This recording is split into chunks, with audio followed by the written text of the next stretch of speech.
Selamat pagi, Payung University. Kita pagi ini berada di sekitaran Masjid Taqwa, Kota Metro. Ini di belakang ada Ka'bah Mini.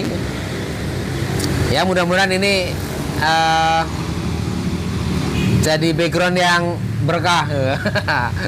Background yang beda dari biasanya kita mengambil di belakang Tugu Metrem.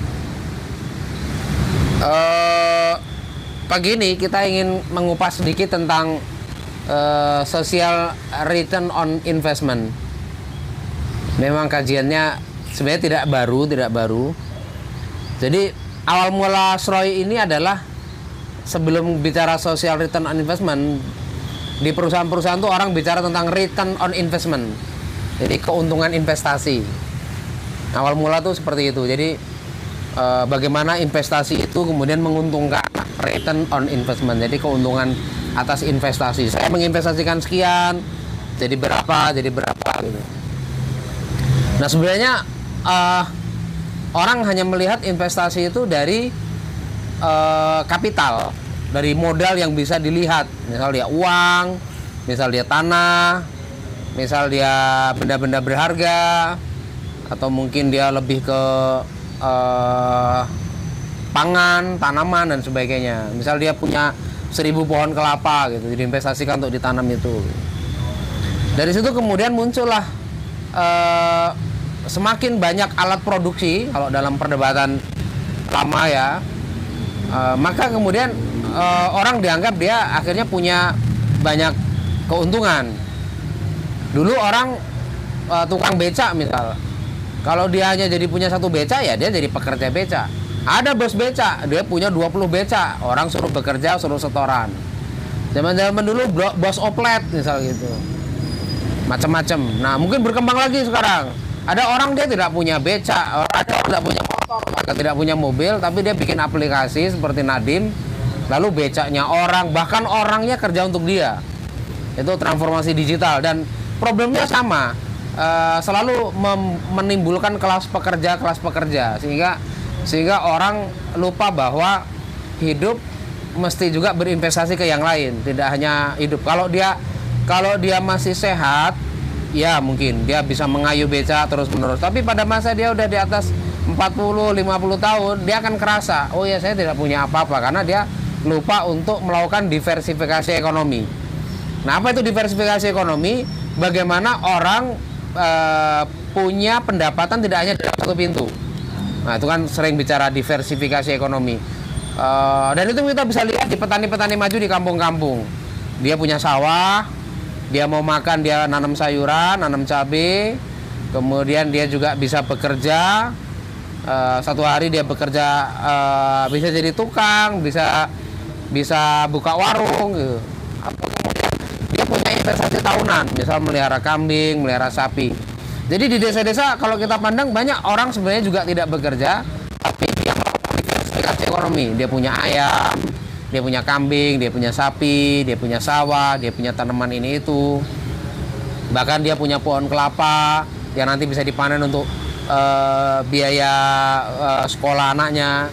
Saya ingat mbah saya dari ibu saya itu dulu kalau untuk makan sehari-hari dari pohon kelapa, kata ibu saya. Kalau panenan, sebelum panenannya itu nyampe nyenggol ke ke genteng, belum dijual. Kemudian kalau ibu saya mau sekolah dan sebagainya untuk biaya yang lebih tinggi, dia bisa jual kambing, dia bisa jual sapi. Nah, tapi pagi ini kita nggak membahas itu. Kita kan hanya membahas return on investment, Bang. Nah, selanjutnya kita bicara tentang social return on investment. Bahwa di tengah-tengah masyarakat desa itu dulu ada juga tindakan sosial yang membuat orang lain itu jadi lebih baik, lingkungan itu jadi lebih baik. Contoh, kalau saya main di tempat teman saya, udah maghrib, ibunya tuh ngomong, kamu kok nggak pulang? Nanti kamu dicariin ibumu. Itu sebenarnya keuntungan sosial tuh bagi sebuah masyarakat. Ada sebuah kepedulian, ya kan? Coba sekarang di kota, Orang main sampai jam 12 malam, jam 1 malam, jam berapa malam dia nongkrong di kafe, nggak ada orang nyariin. Artinya terjadi degradasi sosial. Jadi terjadi pemerosotan lah, orang-orang sudah tidak peduli pada orang lain. Selanjutnya kita bisa melihat tentang gotong royong. Ada sebuah masyarakat yang melanggengkan gotong royong. Di kampung saya, misal di Damraman sana, itu masih banyak orang mesti kalau Pak RT yuk kita gotong royong hari apa, misal Minggu, mereka kan gotong royong. Nah sebenarnya inspirasi gotong royong itu kan lekat dan sangat erat dengan nadi bangsa kita ini. Bukan barang baru lah, tapi kemudian di tengah-tengah kota ini makin minim. Nah kita ingin mendiskusikan bagaimana kita menghitung social return-nya, social return on investment, bahwa tindakan sosial itu juga menjadi bagian dari investasi di sebuah teritorial masyarakat itu. Nah, gimana Bang kalau di sahur dulu Abang melihat apa hal-hal yang ada dan kemudian hilang di pulau itu? Yang dulu kalau kita mau mendapati zaman dulu itu murah, bahkan nggak beli. Kalau sekarang kok bisa jadi berbayar, bahkan hilang. Kalau kita mau menghadirkannya lagi susah. Kalau soal social return ya, keuntungan sosial, sebenarnya bangsa kita udah jauh hari melakukan.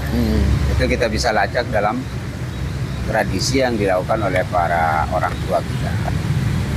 Jadi saya melihat kenapa ini sebenarnya bukan hal baru seperti yang saya katakan, tapi dia baru kemudian mungkin diteorikan ya.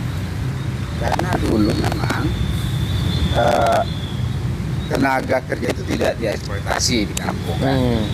Industri tidak datang dan mengeksploitasi, tapi ada kesadaran dari masing-masing warga untuk saling membantu.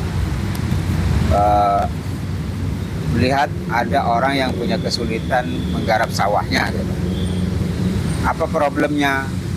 Dia punya problem tenaga terbatas, dia punya problem tidak punya sapi, punya kerbau untuk membajak.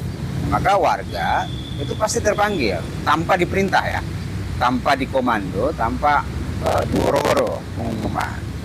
Jadi warga itu udah punya inisiatif sendiri. Siapa yang punya sapi bawa sapi, siapa yang punya alat bajak dia bawa alat bajak. Karena dulu kan penariknya sapi atau kerbau ya. Jadi ya kalau dia juga nggak bisa menyajikan makanan, maka tetangganya juga urunan. Nah modal sosial kan terawat begitu lama sebelum akhirnya rusak ya. Orang menjadi sangat pragmatis, orang mulai berhitung soal materi. Nah ini yang mungkin harus dihidupkan kembali. Dari sisi ekonomi. Makanya dulu tidak ada istilah orang kekurangan itu, orang bisa saling terpanggil membantu. Kalau kita bahasakan dalam Vietnam juga sebenarnya model sosial seperti itu ya modal. Modal sosial kapital. Kalau dikonversi jadi uang luar biasa. Berapa upah tenaga kerja per hari? Kan kalau dia sudah melibatkan tenaga kerja 5 orang, paling enggak sehari kalau dia dibayar 1 jadi 500.000. Jadi ya kalau dikonversi jadi uang itu kan menjadi luar biasa dan mungkin akan sangat mahal. Orang-orang dulu sudah sangat kaya lah ya kalau semua dikonversi. Kedua, dulu dalam dunia pendidikan itu juga terkoneksi hubungannya tuh. Bayangkan saja umpamanya kalau ada seorang anak yang bolos. Orang-orang tua, itu kasusnya di kampung saya. Tapi saya yakin itu juga akan terjadi di tempat lain. Kenapa? Karena rata-rata orang punya kepedulian yang sangat tinggi terhadap sekitarnya ya. Umpamanya saya ini bolos, tidak masuk sekolah. Oh saya akan ditolak atau saya bermain di sekitaran rumah warga gitu ya. Kecuali saya mungkin di hutan di tempat yang tidak terjangkau oleh orang lain kan. Mereka ada bahkan dulu diizinkan oleh orang tua kita kalau kita dijewer sama orang tua yang lain ya. Yang itu tidak mungkin kita temui sekarang. Dan orang tua itu nggak akan ngamuk kalau anaknya dimarah kan? Karena dia bolos sekolah. Malah dia akan berterima kasih pada orang tua yang lain. Nah sekarang justru saya lihat bukan hanya hilang hal-hal yang jelek pun itu dilindungi kan. Makanya ada keluarga gitu, anak-anak sekolah kumpul gitu mau ngerokok, ya malah ditampung kan, dilindungin gitu. Nah, semua itu kan akhirnya punya resiko terhadap dampak sosial. Hidup menjadi juga lebih mahal kan. Iya betul. Karena orang akhirnya individualis. Iya, individualis. Dia menjadi lebih mahal, anaknya bisa jadi tidak naik kelas, harus nambah, atau akhirnya punya pilihan sekolah yang pindah-pindah. Ya artinya punya resiko kalau kita kompresi pada hitung-hitungan matematis gitu. Bertambahnya beban biaya itu kan. Jadi sangat baik sebenarnya memang tradisi itu kembali dihidupkan, dan dimulailah kesadaran itu dengan caranya ya, andai kita hidup, makanya luar biasa ya. Saya pikir gitu. Di Payungi itu kan kita kalau malam Kamis ini bang, pesantrennya. Kalau dia nggak ikut pesantren kan ada aturan nggak boleh dagang. Kalau dia sekali nggak ikut pesantren wirausaha, taruh di ujung. Kalau dia 2 kali dia nggak boleh dagang. Nah, bagaimana cara kita mengambil kesimpulan seperti ini? Nggak langsung. Ini ada proses pertama, proses kedua. Nah, di tahun keempat ini udah ada ketegasan dari mak-mak sendiri yang bikin aturan sendiri. Jadi sebaik-baik aturan itu memang harus diinisiasi oleh mereka sendiri. Iya. Bukan dari penggerak. Kalau penggerak dulu ya, tapi kan nggak langsung nge-get dengan begitu gitu loh. Sekarang mereka bikin aturan itu karena mereka merasakan kalau tidak kompak, mereka sendiri lelah sendiri. Bahwa itu nggak kompak, nggak ada punishment kan gitu loh, nggak ada hukumannya. Nah mereka sendiri akhirnya bikin aturan. Nah kalau mereka nggak datang hari Sabtu pagi, harus ada yang wakil. Nah wakil itu kalau dikalkulasi itu bayar 35.000. Misal nih, saya nggak bisa datang nih gotong royong hari Sabtu. Saya nggak bisa karena mau kondangan. Nah mama tuh kejam, mama tuh sama-sama kejam tapi untuk kebaikan kan. Ya harus ada wakil dong, kan ada keluarganya. Kata mama itu ya udah. Jadi entah itu suaminya, entah itu anaknya, entah itu sepupunya. Jadi mereka gotong royong Sabtu pagi dan Sabtu sore. Nah itu dinilai 35.000. Yang wakil itu dibayar 35.000 lah kalau mau nyari wakil. Nah tadinya dia minta santri, oh ya santri mau, tapi lama-lama santri kayak dieksploitasi, diajak gitu-gitu. Akhirnya mereka yang nyari saudaranya sekarang. 35.000 kalau kali 60-an pedagang itu kan udah kelihatan nilainya. Oh berarti gotong royong ini bisa di atas 2 juta. 35.000 kali 60 pedagang. Nah itu kalau kali 4 bulan, 4 kali gelaran sebulan, berarti kan udah nilainya 8 juta sendiri. Siapa yang bisa membayar sebuah perubahan di masyarakat dengan uang 8 juta? Mau CSR mana, mau donatur mana, mau perusahaan mana, mau pemerintah bahkan. Jadi sebenarnya menciptakan habit tindakan sosial yang mau kemudian dihitung dengan uang itu begitu mahal sekali. Iya. Dan menurut saya kan hitungan itu juga kan mematerialkan gerakan sosial itu sebenarnya juga tidak sepenuhnya kita setuju. Iya, kan? tidak sepenuhnya kita setuju. Setuju. Tapi supaya orang sadar bahwa tindakan itu punya nilai itu kan penting. Maka Sroy menjawab itu. Benar. Karena kadang-kadang kita tuh hanya terpaku pada materi kan. Maka perlulah menominalkan seperti yang saya sampaikan kemarin. Kenapa pekerjaan domestik itu seolah-olah tidak berharga? Karena dia tidak punya nilai materi. Padahal kalau kita konversi, berapa kita bayar upah tukang cuci, upah tukang masak, upah tukang kebersihan, tukang setrika, pengasuh anak, gitu. Maka istri itu bisa saja sebagai suami kita tidak mampu bayarnya, kan? Tidak mampu. Nah, penting memang kadang-kadang memberikan teguran terhadap orang yang tidak punya cara pikir bahwa semua gerakan gotong royong, kesadaran sosial, kumpul bareng, cara berpikir itu kalau dinominalkan secara dikonversi pada nilai rupiah, duit kamu nggak ada apa-apanya. Iya. Nah, termasuk apa yang dilakukan oleh Pak Yungi, menurut saya membangun kesadaran. Sekarang pemerintah aja gitu, berapa anggaran dia, kemudian suruh warga itu punya inisiatif. bisa nggak menggerakkan inisiatif warga? Nggak bisa. Nggak bisa. Padahal sebenarnya apa yang menurut saya itu udah on the track ya. Kalau kita sesuaikan dengan bacaan ya.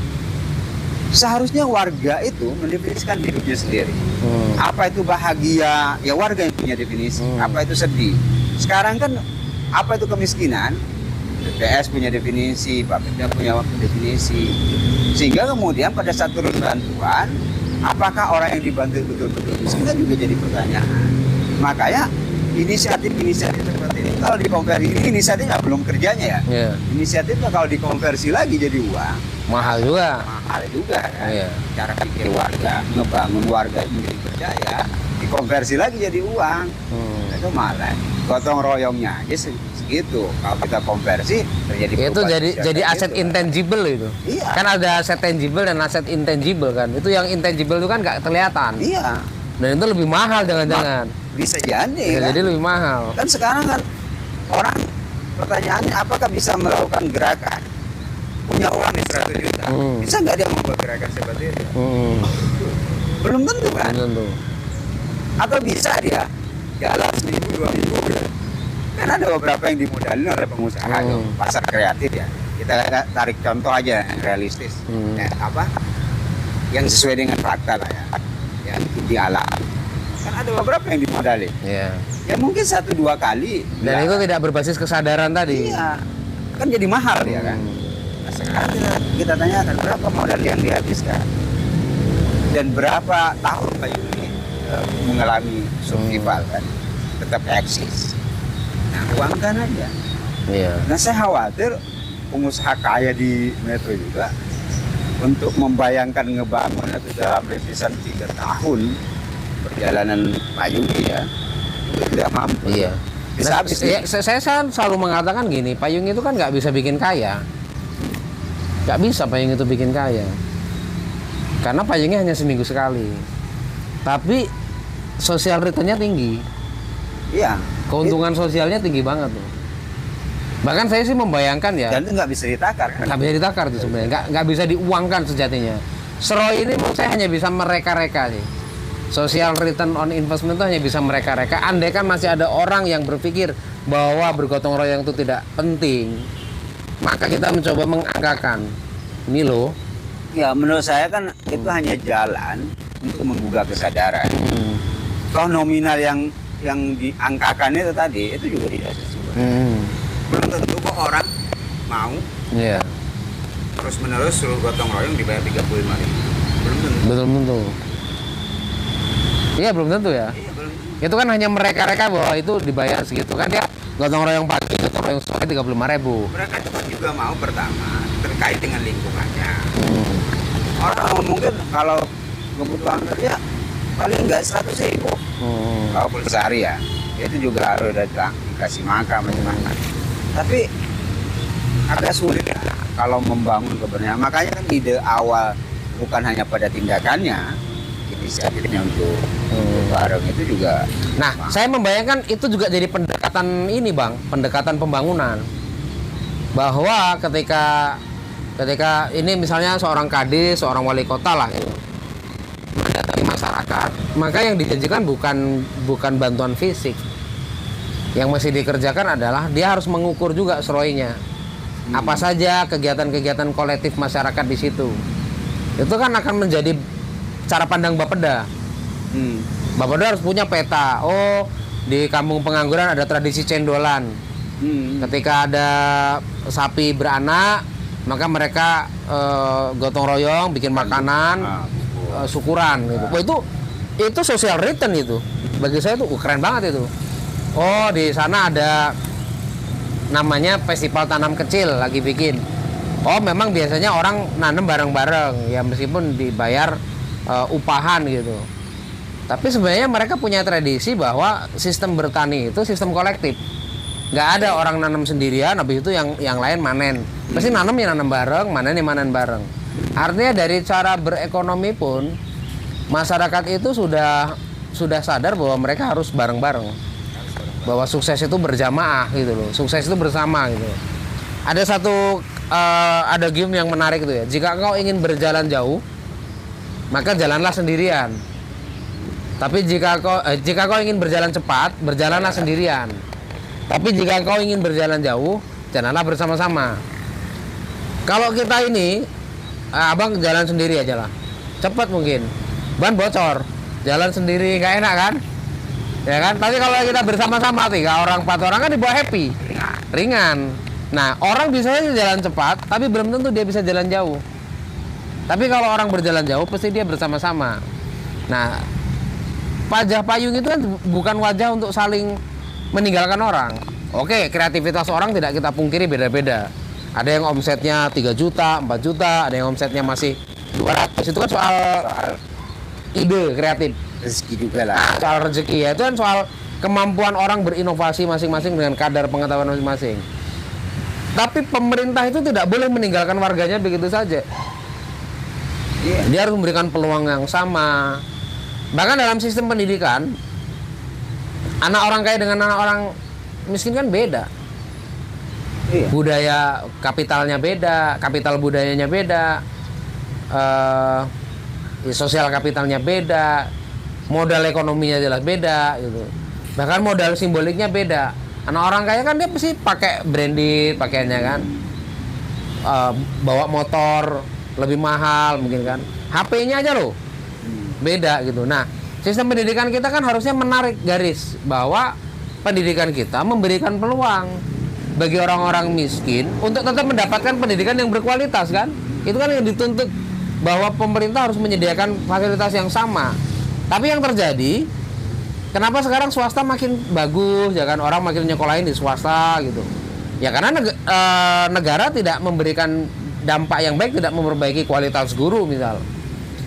Saya semalam baru melihat gerakan sekolah menyenangkan GSM. Itu dosen UGM itu keren banget ya. Jadi dia ngomong reformasi pendidikan kita itu bukan reformasi kurikulum, tapi reformasi guru. Apakah guru ini menginspirasi? Apakah guru ini cukup pendapatannya? Apakah guru ini juga bisa memberikan hal-hal yang menarik dalam dunia pendidikan kita? Selama kita masih berkutat pada kurikulum, maka pendidikan kita tidak berubah. Menarik itu tak, cek lagi tuh GSM itu. Wih, masuk ini lah gitu kan. Sebenarnya itu kan upaya-upaya kecil dari sebuah gerakan-gerakan ya mungkin akademisi, mungkin sebuah komunitas kan, dia komunitas GSM ya. Itu melihat bahwa kita bisa mengupayakan hidup yang lebih baik di tengah-tengah kehidupan yang sebenarnya individualis. Iya. Contoh di tengah kampung kita ini. Kenapa kita capek-capek mendirikan kampung buku yang juga butuh energi banyak orang untuk juga berpikir, bergerak. Sehingga orang masuk kampung kita itu benar-benar ada bacaan. Pajar datang, wah ada buku nih, bisa baca gratis dia. Saya lagi mikir tentang bank makanan, Bang. Jadi kenapa bank makanan itu penting? Saya lihat di tiap rumah itu pasti ada makanan sisa. Di rumah saya misal ada telur, mungkin nyambel telur, ada 1 nggak kemakan. Nah kemudian saya lempar tuh semalam di grup Mama, gimana ya kita memastikan bahwa tetangga kita kanan kiri kita nggak ada yang kelaparan. Padahal di tempat kita sendiri, di rumah kita banyak makanan yang belum kemakan. Asal dia halal, baik, dan dia tidak basi, saya kira itu layak untuk dimakan.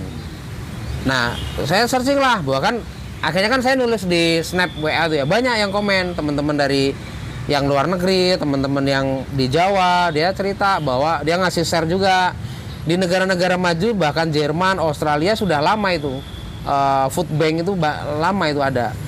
Jadi bank makanan itu dia bahkan di tiap rumah itu ada seperti kotak kayak freezer gitu loh. Nah, nanti kalau misalnya telur tuh ditaruh di situ, nanti ada apa relawan komunitas yang ngambilin. Nah, kemudian dibungkus rapi, kemudian di situ ada teritorial untuk makan bareng. Nah, kalau dia mungkin masih belum hangat karena di freezer, dipanasin. Tapi itu makanan layak yang hari itu yang durasinya mungkin berapa jam. Nanti itu ada datanya. Ini dimasak jam berapa. Nah, saya ingat kata-kata Rumi yang saya tempel di tembok.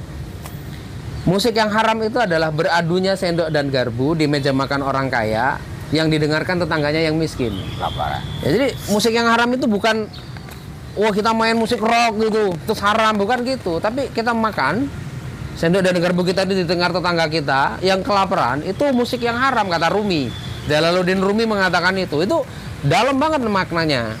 Nah kemudian disambutlah sama Bu Sundari, Pak ini kapan mulainya? Saya kayaknya siap gitu, bahkan setiap hari saya nggak apa-apa gitu. Saya tahu bahwa beliau kan jualan makanan ya kan, jualan gudeg. Kalau di Payung itu omsetnya 9 juta, 10 juta gitu. Itu makanan layak banget lah kalau gudeg kan. Gudeg itu kan memang bisa dimakan berapa hari kan gitu. Nah itu kalau memang 1 orang, 2 orang, 3 orang itu, satu kampung itu juga jadi menginspirasi. Ya, tapi gitu. Saya pikir problemnya bukan persoalan siapa yang jadi donatur makanannya, Relawannya. justru siapa yang akan makan dan siapa relawannya. Oh ya. Iya.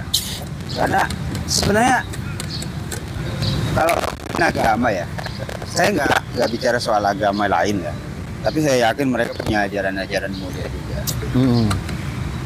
Kalau dalam Al-Ma'un itu, Ayatnya Muhammadiyah banget itu. iya, Al-Ma'un itu kan jelas. Siapa yang berdusta atas nama agama, dia beragama tapi mendustakan agama.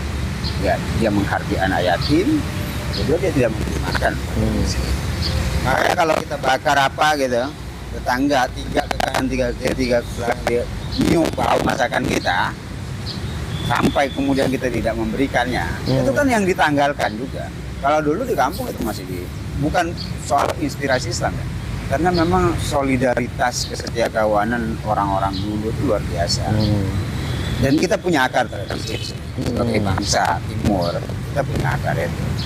Kalau saya food bank yang ada di Eropa, di negara-negara maju ya hari ini dilakukan, sebenarnya kita punya akar tradisi. Dulu orang kampung itu masak apa gitu, dicicipin tuh tetangga-tetangga tuh. Nggak perlu dia butuh, pokoknya ini tetangga saya seneng nih, pasti keingat kan. Tapi lama-lama kan terkikis gitu ya.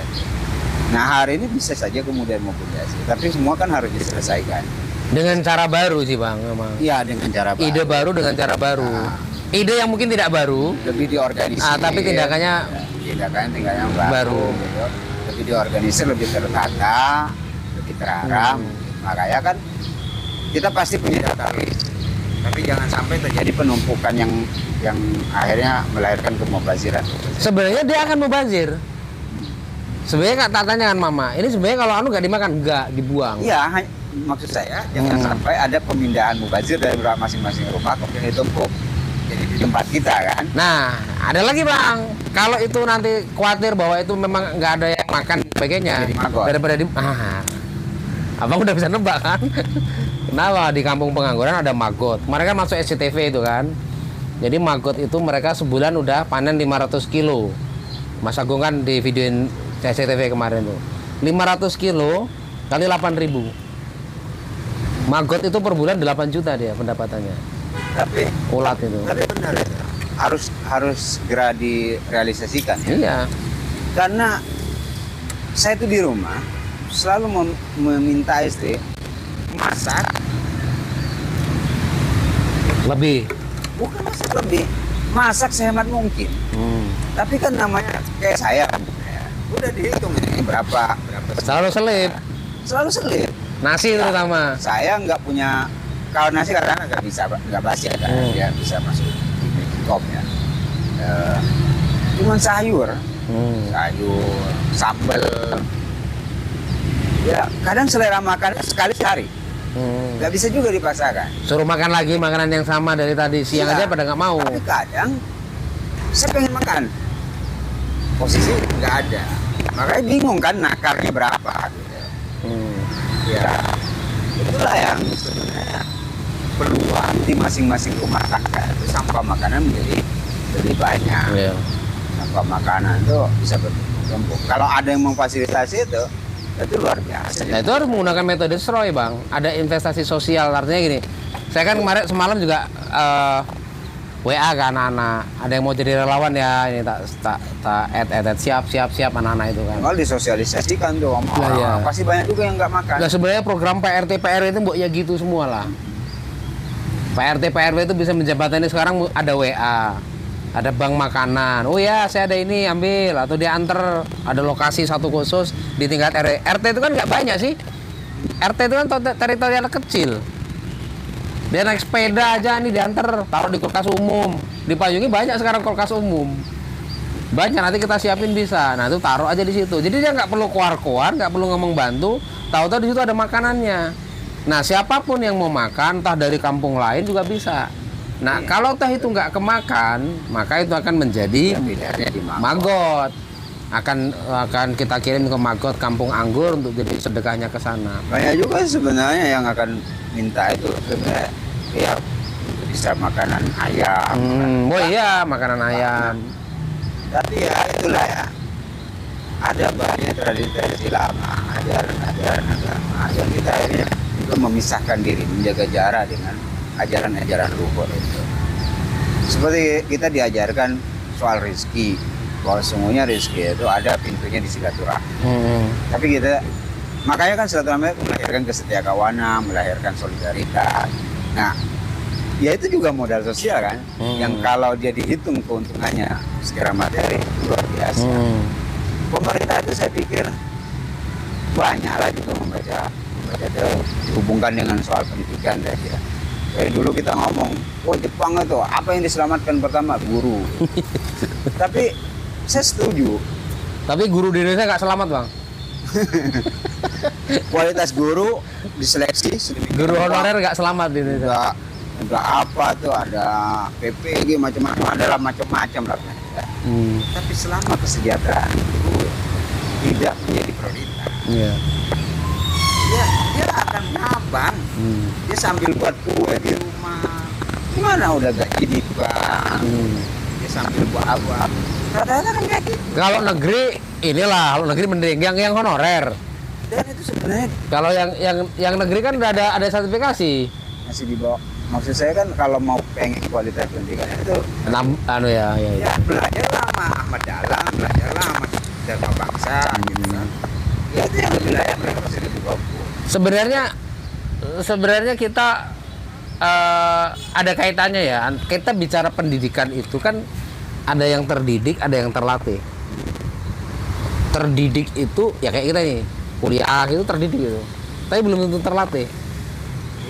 Jadi kalau kita memandang bahwa pendidikan seolah-olah hanya dia sarjana, dia belum tentu terlatih, dia belum tentu punya skill. Kayak pengalaman. Nah, pengalaman itu bisa dibenturkan di komunitas, di masyarakat, di sebuah talent akademik khusus, kursus macam-macam gitu. Itu yang terbentur. Ya, terbentuk ya kan, kata Tan Malaka. Ketemu banyak masalah, akhirnya dia terbiasa menyelesaikan masalah. Karena kalau pendidikan tercerabut dari akar sosialnya, misalnya ada anak narkoba gitu, ya pasti dia di tengah-tengah masyarakat nggak bercampur tuh. Jarang tuh orang anak kok narkoba kemudian dia bersosialisasi dengan masyarakat tuh jarang. Iya. Jadi, makanya kalau kita hubungkan tadi dengan teori keuntungan sosial tadi, ini kan semua harus terkoneksi. Jadi dia harus dihidupkan. Jadi kalau saya kan melihat Stoy ini hanya untuk menggugah kesadaran. Bagaimana ini kita punya nilai yang sangat tinggi loh harganya. Kalau dinominalkan, ini nggak kebayar bahkan. Kenapa kemudian kita sia-siakan? Aset ini kenapa kita sia-siakan? Nah kalau ini terkoneksi, ini hidup, modal sosial ini, keuntungan sosial ini, kemudian kita perhitungkan, dan dia hidup di masyarakat, kita semuanya akan terkoneksi. Solidaritas, kesetiakawanan, saling menjaga hubungan silaturahmi, relasi, itu akan otomatis terjaga. Maka cara mengubah kesadaran itu mungkin kan ayo kita hitung. Jadi ya memang punya hubungan semua. Bayangkan kalau umpamanya semua orang di masyarakat kita itu peduli terhadap pendidikan. Ngapa dek kamu mau bolos? Tak laporkan ke gurumu. Jadi orang-orang takut kan, bukan malah difasilitasi. Apa kamu nih ngerokok, umpamanya? Karena di sekolah umpamanya ngelarang ngerokok. Kalau semua sekitar situ saling ini, kemudian hubungan orang tua dan guru juga bagus. Berarti kita juga bisa punya komite pendidikan tingkat RT ya? Oh iya. Bisa. Terutama Modalnya tokoh-tokoh musola itu kayak tempat kami itu ada kan orang-orang yang sebenarnya peduli terhadap spiritualitas, peduli terhadap pendidikan. Orang yang peduli spiritualitas jalannya pendidikan kan, taklim, bikin forum yasinan gitu. Sebenarnya di kampung kami ini sekarang udah mulai muncul hal-hal baik bang di RT 21 ya, kalau abang kan RT 20 kan. Jadi di musola kami itu kalau malam Senin kita ada acara ngopi bang. Habis maghrib ngopi nyampe isya ya makan-makan cemilan sambil ngobrol santai.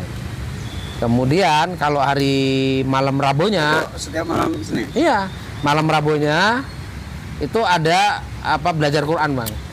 Habis maghrib sampai isya. Ya kemudian kalau Jumat mama itu ada Jumat berkah. Iuran mama pedagang itu bagi-bagi sayuran. Itu udah kegiatan rutin. Rutin itu tiap Jumat pagi jam Berapa 6. kira-kira pesertanya? Ya Yang ngopi-ngopi. ngopi itu ya paling ya 7, 8 ya. Oh, kalau banyak ada. Nah tradisi itulah yang kemudian sama siapa Abdullah Azwar Anas Bupati Banyuwangi. Cuma kan kebiasaan ngopi itu dia setiap H+7 Lebaran. Orang warga itu punya kebiasaan ngopi depan rumahnya sama-sama bawa kopi itu ke depan. Itulah jadi festival ngopi sewu. Nah itu sebenarnya di festivalisasi itu kan sebenarnya kenapa? Karena Tindakan sosial masyarakat di apa ya dirayakan. akhirnya jadi industri wisata. Kemana keuntungannya? Ke masyarakat juga. Iya daerah juga pasti dapat keuntungan. Terus kalau Sabtu pagi habis subuh, kami kan ada kajian, ganti-gantian siapa yang mau ngasih tausiah. Habis itu sholat suruk, jam 6 itu sholat suruk, habis itu makan-makan. Luar biasa di RT 21 kami itu udah luar biasa. Udah luar biasa. Nah artinya kira nanti Tinggal ditularkan. nah, nanti ada bank makanan ini kan. Nah, rencana aku pikir itu tempat Bu Tri itu kan udah ada spandek tuh. Padahal tinggal kita kasih kulkas umum. Kalau mau buka ada makanan, kalau mau diangetin mungkin ada kompor. Ya kan? Ya, nanti kita gampang sih mau nyari makan, mahasiswa tuh banyak yang susah-susah itu. Ayo ke kampung kami makan. Daripada basi dibuang.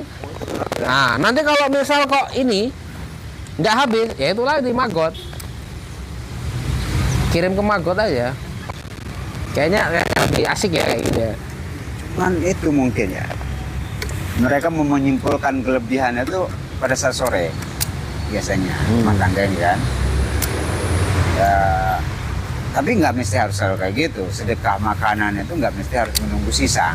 Kalau bisa malah barang mentah. Iya. Tempe mentah, telur, atau mau goreng. Apalagi kan ini dekat musola. Iya. Saya sih pengen kita bank makanan tuh kalau bisa musola malahan. Jadi lebih spiritualnya musola ada gitu. Iya. Ya kan, mau ngopi tinggal buat. Iya. Mau makan ada. Dia nggak membelakangi al-ma'un itu kan. Iya, jangan sampai malah Itu jelas wala yahudu ala to'am makanan ya. atau amil miskin ya. Iya. Iya.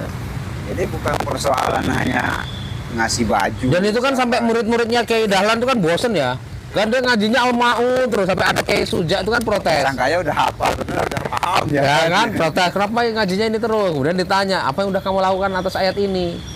Nah, baru pada bingung kan. Artinya kita tuh mesti mengamalkan. Makanya dia bikin pendidikan. Dulu kan Muslim Abdurrahman, tokoh Muhammadiyah juga kan, Muslim Abdurrahman. Itu mendirikan Al-Ma'un Institute ya. Kayaknya ya, dia udah almarhum ya. Setahu saya dia yang salah satunya bicara ini Islam transformatif kan dia. Muslim Abdurrahman itulah yang sebenarnya bacaan apa saya bicara pendidikan transformatif itu terpengaruh dengan gagasan Islam transformatifnya Muslim Abdurrahman. Ya saya tuh dulu dua yang saya suka tokoh Muhammadiyah. Muslim Abdurrahman sama Kunto Wijoyo ya. Kalau Kunto Wijoyo memang belum selesai dan ini kan terus dilanjutkan oleh Pak Profesor Sri Hedi Ahimsa UGM FIB.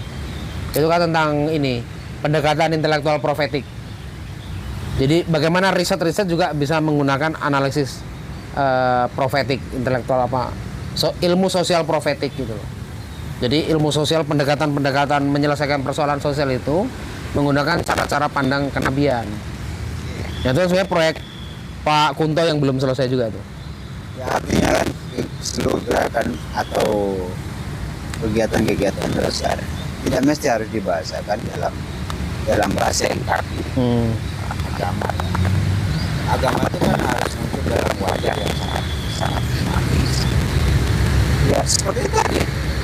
Pada saat kita memberi makan, memberi kita spiritualitasnya, kita sudah menjalankan ayat. Iya. Karena menjalankan kita. Ya persoalannya kan hari ini kita hafal, paham maknanya, gitu kan. Untuk menjalankan solidaritas, kesetiakawan dan macam-macam yang kita tidak seolah-olah kan bukan bagian dari agama. Nggak berdiri, kalau nggak sholat, ikro, baca. Terus kenapa ikro itu menjadi bukan wajib? Karena kita hanya menganggap yang wajib itu mahdohnya saja sholat, puasa, zakat, seolah-olah dengan mengabaikan membaca itu kita tidak berdosa. Kalau saya memahami itu dosa, karena Tuhan memerintahkan. Ya, saya sekarang juga bisa ngejawab kalau ada orang nanya, ngapain gotong royong dipayungi begitu? Kenapa kamu membantu banyak orang dipayungi ini, misal gitu kan? Untunganmu apa, gitu kan? Nah, keuntungan sosial ini juga tinggi bagi saya. Iya. Ya kan? Ya itu. Emang kamu bisa bayar? Iya. Bisa membuat kayak gini dengan baik. Bahkan minimal tetangga-tetangga ini kan juga ada tindakan positif, ada ekonomi yang terus berputar gitu kan. Bahkan kampung itu kan sekarang kalau dihitung-hitung total uang masuk 9 miliar loh payung itu selama 4 tahun ini. 9M loh. Kalau kita mau bicara dana desa misal, dana desa itu 1 tahun 1M. Berarti kalau 4 tahun cuma 4M. Nah, kampung kami tidak ada dana desa, tapi uang berputar, uang masuk dari tiap gelaran. Bahkan sekarang kalau kami itu per gelaran sudah 90-an positif, Bang. Ya. Jadi kalau dikali 4 kali gelaran kan 9 miliar per tahun. Itu enggak. 9 miliar itu kan selama 4 tahun ini kita hitung. Setelah 4 tahun ini kita itu kan 1 miliar lebih itu setahun ya. Lebih. Sekarang gini, sekarang kalau per gelaran itu di angka 90. Ibaratnya nanti kali 4 kali gelaran kita adalah 300 juta lebih, 350 juta bahkan. Kalau 300 juta kali 12, berarti di tahun kelima kita udah settle, uang masuk sudah di atas 3,6M. Artinya kan rata-rata 2 miliar lah ya. Saya pengen mengkonversi gerakan sosial. Enggak lebih. Artinya tahun kelima ini kita per tahun insya Allah kita bisa di atas 3M. Bisa 3. Artinya kalau dibandingkan dengan dana desa, serapan menjadi bentuk kegiatan kerja itu nilai nominalnya juga tidak bisa sampai 1 miliar kan? Oh iya, apalagi kalau bangun ini kemudian diambil untung sama lurahnya. Makanya gotong royong 20%. Payungi tidak bisa dikatakan payungi bisa punya omset 3 miliar. Omset sosial payungi lebih tinggi. Bisa jadi lebih tinggi. Ya kira-kira kalau kita ingin menggugah kesadaran itu kan harus diomongin juga. Oh iya. Artinya obrolan kita di YouTube ini ingin menjelaskan lebih detail bagaimana SROI adalah cara kita untuk menghitung, meskipun itu belum tentu valid hitungan itu. Gak pas gitu. Belum tentu pas. Tapi kita bisa merasakan bahwa angka tindakan sosial ini bisa diangkakan untuk melihat bagaimana komitmen sosial, gotong royong, tindakan-tindakan baik itu sangat penting gitu loh. Iya. Bahkan abang kan tahu kalau pembangunan masyarakat dibangun sendiri dengan dibangunkan oleh pemerintah kan jauh kualitasnya. Pokmas dulu kan. Dulu kan ada Pak namanya Pak Lukman ya. Nah. Itu kan nggak tahu apa alasan pemerintah. Padahal kualitas pekerjaan pasti lebih bagus. Karena dibangun sendiri oleh masyarakat. Kedua, ya mungkin dibayar juga kan, tukang-tukang itu juga dibayar. Tapi kan yang pasti itu tidak ada setoran. Itu yang udah pasti kan. Potongan 20% seolah-olah legal itu kan. Iya. Padahal sebenarnya itu ilegal. Nah, kualitas lebih bagus, memberdayakan masyarakat sekitar. Artinya orang-orang nganggur bisa punya pekerjaan. Lebih murah. Tukangnya dari situ juga. Iya, tukangnya dari situ. Artinya memberdayakan masyarakat sekitar kan. Lebih murah, lebih bagus. Dan kenapa kita memberikan pekerjaan seperti itu? Kan itu problem juga. Ya karena biaya politik makin mahal. Katanya nggak sesuai dengan aturan. Gini, apa-apa. karena biaya politik makin mahal kan harus memberi makan mereka-mereka yang sudah ini kan, ya kan? Iya. Ya itu pasti ada dampaknya tuh. Politik padat modal menyebabkan menggerus juga tindakan-tindakan sosial. Politik padat modal ini juga menggerus hal-hal baik, sehingga orang pengen untung di depan, tim sukses, macam-macam kepentingan itu. Termasuk balas jasa Nah lah. itu kerugian juga kan. Bayangin, demokrasi kita rugi jika tidak ada partisipasi. Iya. Demokrasi kita tuh akan menjadi sebuah bangkai sistem, ya kan, kalau tidak ada residu ya kan. Kalau bahasa Willy Aditya tuh apa namanya, ini jadi residu sistem gitu. Kita tidak mengambil sesuatu yang benar-benar menjadi apa ya, oh ini yang penting, ini elan vitalnya di sini, tapi kita meninggalkan yang pokok, hanya ngambil remah-remahan gitu. Nah itu yang sebenarnya menjadi salah satu kekhawatiran, kecurigaan saya. Kenapa masyarakat hari ini dijauhkan dari pengetahuan? Kenapa buku pemerintah itu belum menganggap penting? Perpustakaan itu tidak menjadi prioritas. Karena memang masyarakat itu sengaja dijauhkan dari isu-isu yang bisa mencerdaskan mereka. Bahwa partisipasi yang dibangun hari ini kan orang masyarakat itu dianggap penting, diajak tuh musrembang gitu. Padahal musrembang itu selama ini sih yang saya tahu, nggak tahu kalau udah berubah ya. Dia hanya Ya seremonial. jadi pengumuman daftar list belanja pemerintah. Atau gini Bang, kita ini kalau ngomong akses informasi sudahlah digitalisasi loh. Semua orang bisa membaca, akses di mana-mana. Tapi saya tahu apakah kita itu menjadi pengepul informasi, hanya membaca residu-residu pengetahuan tadi, atau kita malah meninggalkan sesuatu yang benar-benar pokok basis filsafat kita. Kalau kita membaca buku itu, sebenarnya kita membaca sesuatu critical thinking loh. Sebuah pengetahuan yang benar-benar bukan sampah. Contoh, hari ini ada berita tentang apa Bunda Korla, ya kan? Itu kan sampah bagi saya itu, residu informasi itu namanya kan. Tapi kalau kita membaca buku, menemukan sebuah pendalaman, discuss, critical thinking, ini akan berguna tuh bagi masa depan kita sendiri, atau bagi masa depan lingkungan kita, atau kemudian masa depan banyak orang kalau ini menjadi gerakan kolektif atas inisiatif. Saya pernah tadi diskusi sama Iqbal ya. Apa dia kan mau fokus soal advokasi hukum ya. Apa Bang ya? Banyak. Bahwa hari ini masyarakat kan belum sampai pada titik kesadaran mereka punya hak yang itu dipangkas oleh pemerintah.